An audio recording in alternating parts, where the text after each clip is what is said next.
why aren't Christians more like Jesus? Right, there you go. Ask yourself that question. I did. That's why I'm bringing it up. Yeah, that's why I'm bringing it up in conversation. My answer is no. Well, thank you, sister. That's why I came over here to find out. Yeah, you know, hey, I just moved back down here from Florida, and like I said, I just Spurs have been ingrained in our childhood for many, many years, and I just Well, I know, you know what I'm saying? Yeah, I can't afford to go to the Spurs. I can see the Spurs arena from my house. I look at it. That's all I can do. I can. Well, that's true. Okay, thank you, right, sister. you're welcome. God bless you. Yeah. You better not bring up Green Cat. God's mercies. So is he still voting? And I mean, it's not including J.D. Vance. But we're about to start, so we should watch the live stream. But I don't want to block the camera too much. But I want to hear what they're saying. So they're asking his name and what church he goes to. Who's his pastor?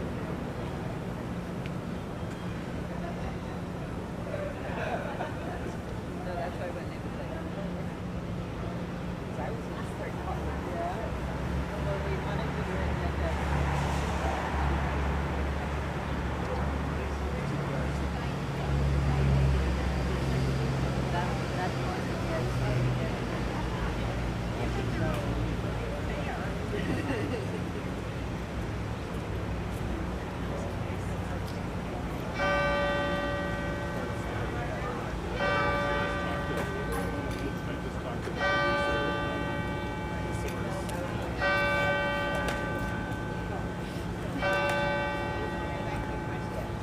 Are you going to stand behind the sign?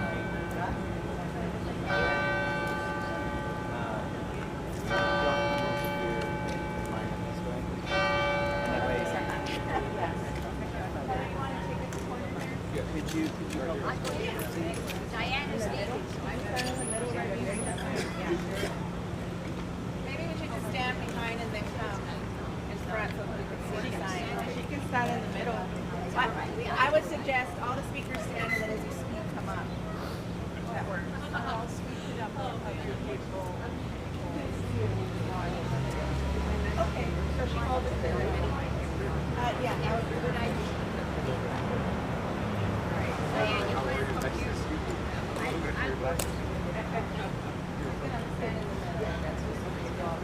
And Sister Bernie, you can come. You all can go on.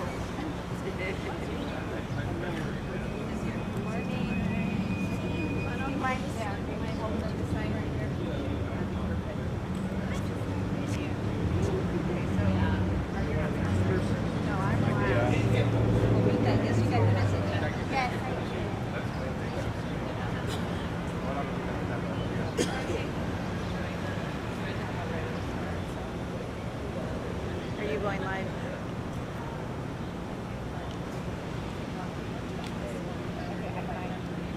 Oh, you think so?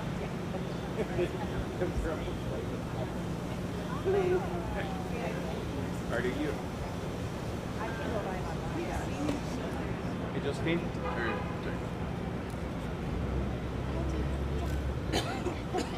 How are y'all going to be speaking? So we should put a mic up here? As we speak, we're all going to come up like Okay, it's fine if I adjust my sign. It's our bootleg month stand. Yeah.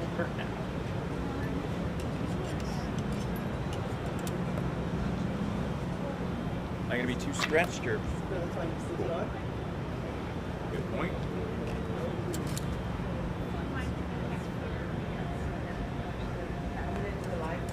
Oh, we're doing one. Okay. Yeah. We're gonna have to wait.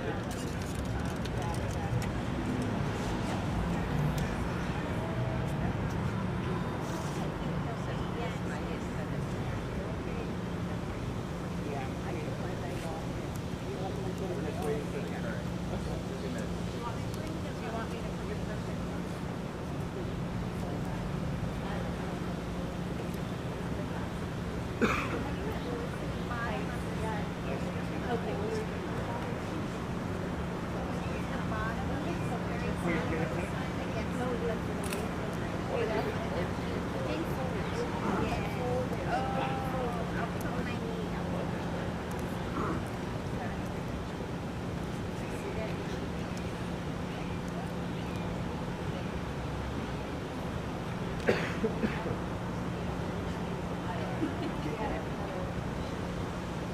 comes, it's going to pull it.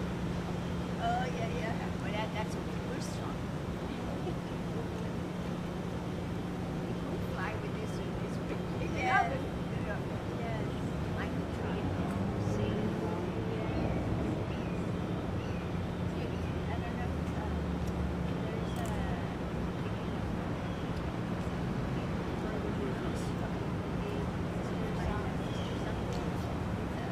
Sister Act. And then the very wide. Yes. Yes. Yes. Very much.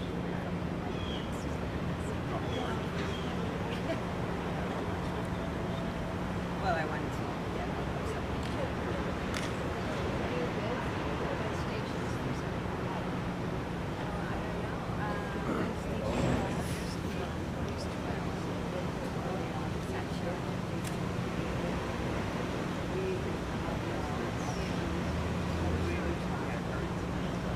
See that far.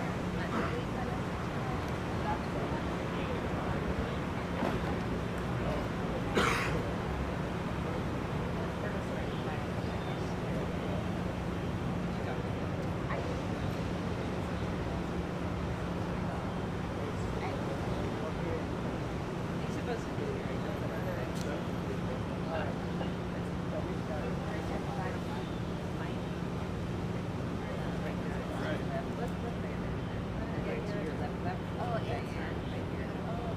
Myself and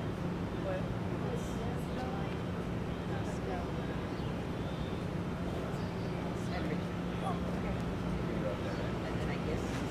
Yes. Can we get you to stand on this side?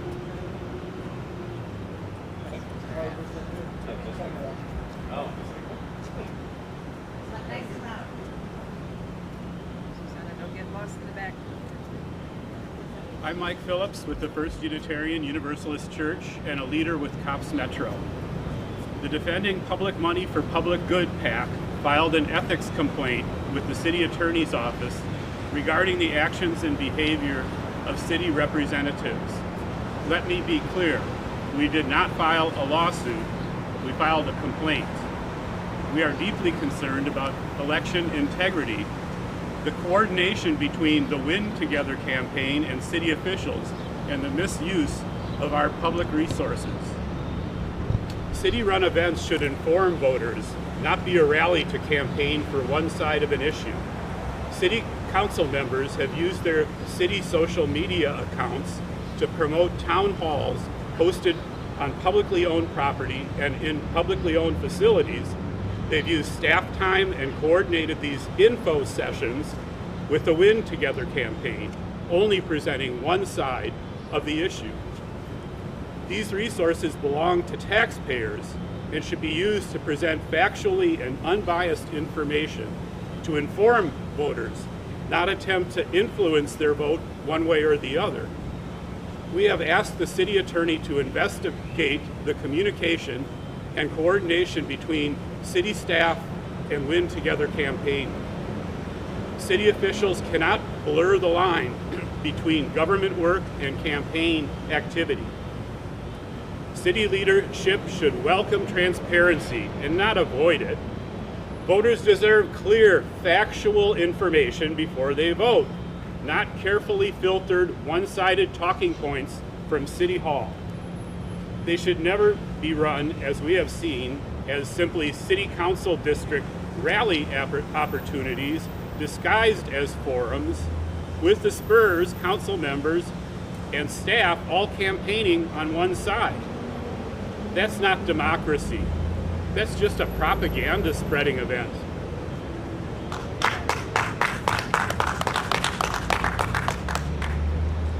Buenos dias. My name is Graciela Sanchez, and I'm with the No Project Marvel Coalition, a coalition made out of hundreds of people and many community-based organizations that are tired, extremely tired of the continuation of this developers controlling the city at the expense of our gente, our poor people of San Antonio.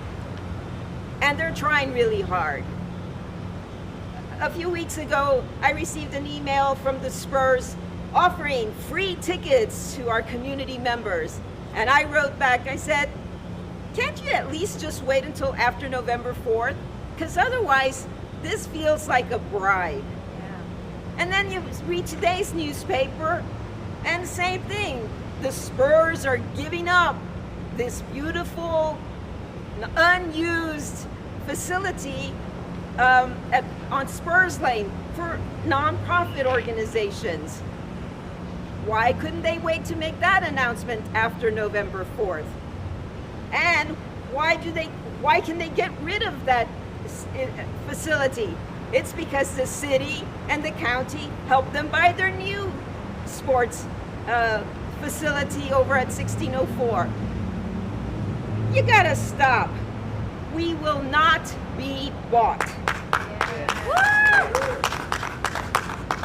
In addition to that, again, folks are getting free t-shirts, discounts on paraphernalia, and every day we see them promoting themselves. Now, of course, we've heard over and over, it's not gonna cost us anything, and in addition, the wonderful Spurs are gonna give us $75 million over 30 years. That's $2.5 million.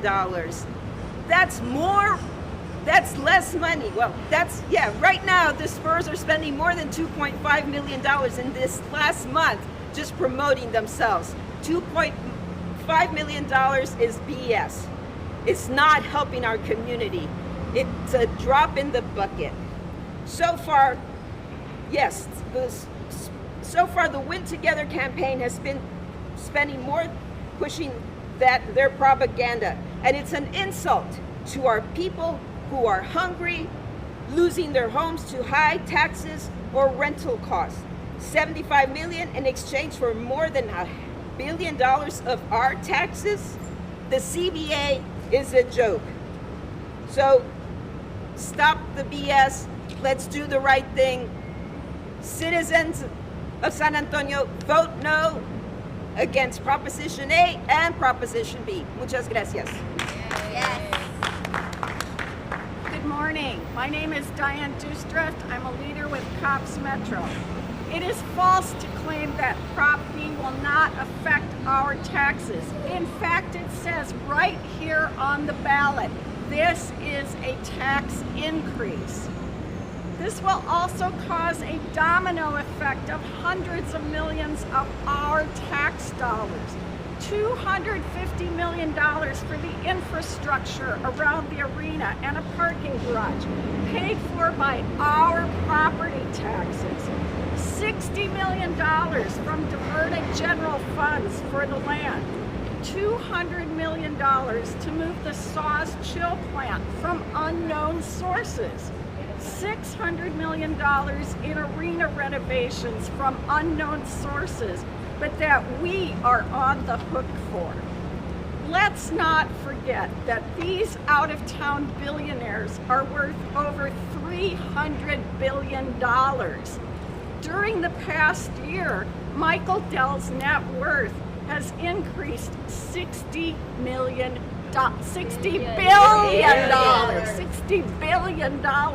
And they can't pay for a $1.3 billion arena themselves? Out-of-town billionaires negotiate backroom deals with no public accountability. There's been no transparency, no independent review, and no honest explanation of who truly benefits. That's why we say vote against Prop B.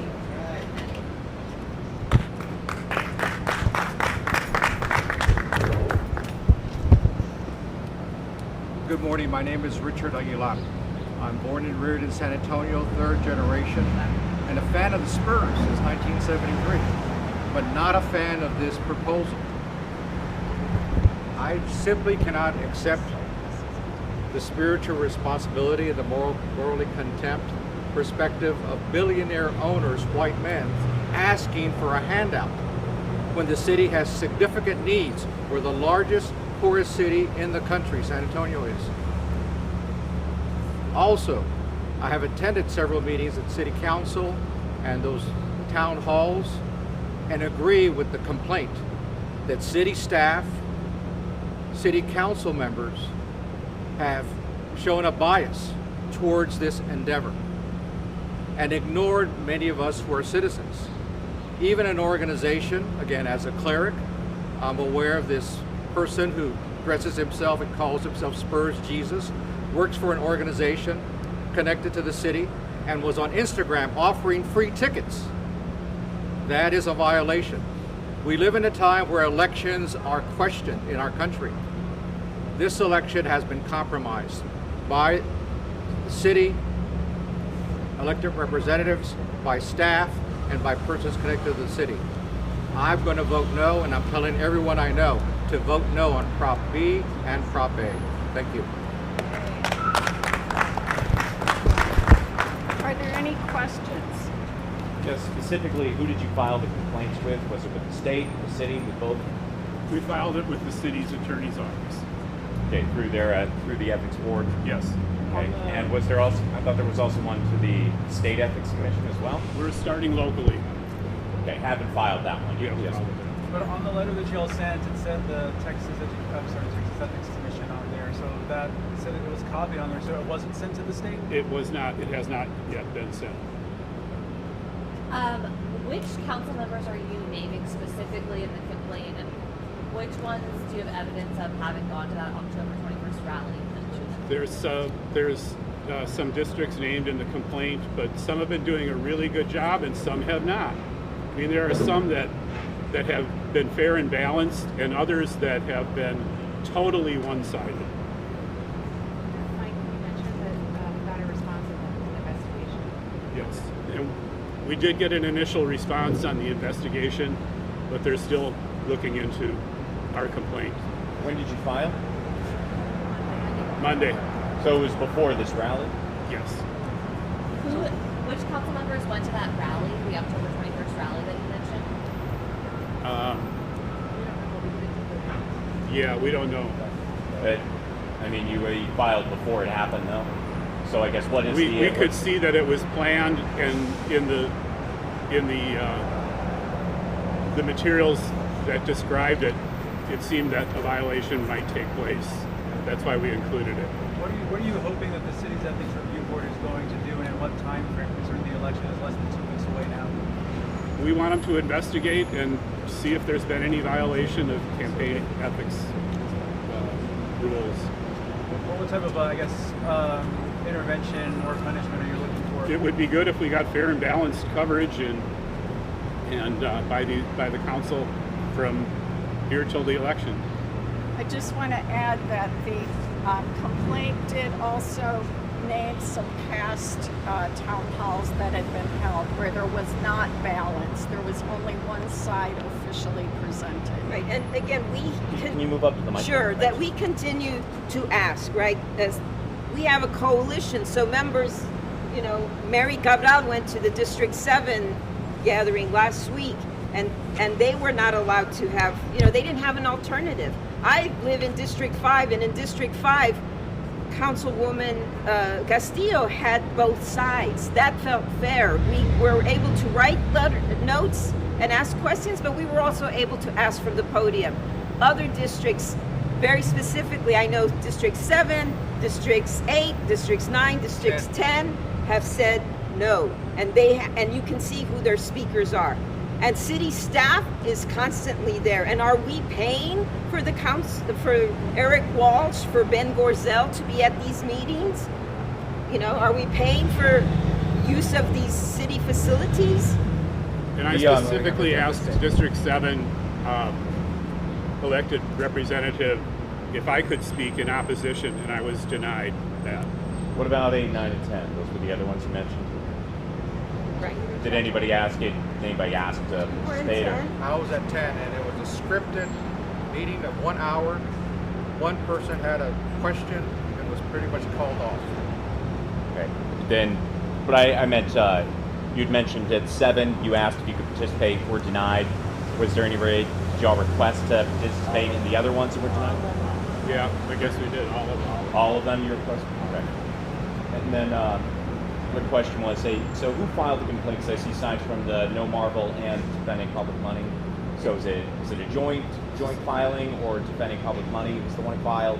So as the PAC treasurer of Defending Public Money for Public Good, I filed, and along with Graciela from the No Project Marble campaign and Annalisa Peace from the No Project Marble campaign. This complaint will probably take weeks, if not months, for a resolution. What was the goal then of doing it, since there isn't going to be a resolution ahead of the election? Just to get the idea out there that things are not proceeding fairly. And if they're going to continue to have these town hall meetings, both sides should be present. Both sides should be allowed to speak. Speak, right, not present. Yeah, we're not even allowed to walk in with any paraphernalia that offers the counter. Like, leave it out there, so people have to step outside. And in the complaint, did you all provide evidence of yourself, or are you asking for an investigation? My understanding is that the city attorney doesn't really investigate beyond the materials that each side presents in the ethics complaint. It's the ethics board. What's that? Ethics board. It's the ethics board. Right, but they don't pay, the city attorneys, or the outside attorney only looks at the evidence that you present. Right. They don't go, like, Googling themselves. So I would say, to her point, what kind of evidence did you put forward in your complaint that these violations happened? I think we made the complaint available. Oh, that's, We sent it to you. so the screenshots. And the letter. Okay. Yeah. The 3-4 page letter. All right. And then so I know Defending Public Money, Public Good taken neutral stance on Prop A. Project Marble, obviously, you've got the no on Prop A and B. Could you speak to why? So, Graciela, I guess, are you speaking for No Project Marble today? Yeah. Could you explain why your group is against Prop A as well? Can you come up to the mic? Yeah, we're gonna get it. Yeah, whoever wants to explain. But I just wanted to. We haven't really heard much about that part. Well, I think when we thought through the whole process, it's the same thing. The county has also not informed the community. They've made decisions without any conversation with the public. We're also having, this entire $500 million vote on November 4th is coming from the vote of our constituents. And even the county hasn't even negotiated a CBA or anything else. So it's just not only bad, it may be worse in their lack of transparency. So we put it to a vote with the coalition against Project Marble, and that's what they decided. So we are different than Cops Metro, who have kept away from A, but we just feel it's the same issues, the same concerns. So we want people to vote them down. Would you say it's an equal concern, or is that kind of secondary to Prop? No, I think it's equal concern. It's still our taxpayer dollars. For the town hall, so you all were invited to District 5. Are you going to the District 2 tonight? And then which other town halls have you been able to present your case at? We've gone to all of them as much as, we have people here who went to District 4, people who went to District 3, people, all the But I different... guess, so the concern is that you were not invited as official presenters, We correct? still have At not some- been invited officially by some of these council districts. So which are the ones that you were officially invited at? District 6. 6-4. And 5? No, did not invite that in. At District 5 invited Haywood Sanders. Didn't necessarily invite anybody else, but Haywood Sanders would be in the no Marvel. Okay, and are you all going to have you been invited Thank you to very District much. 2 one today? Thank you. I think some people are going for sure. Thank you. And then, Thank you. Graciela, do you have a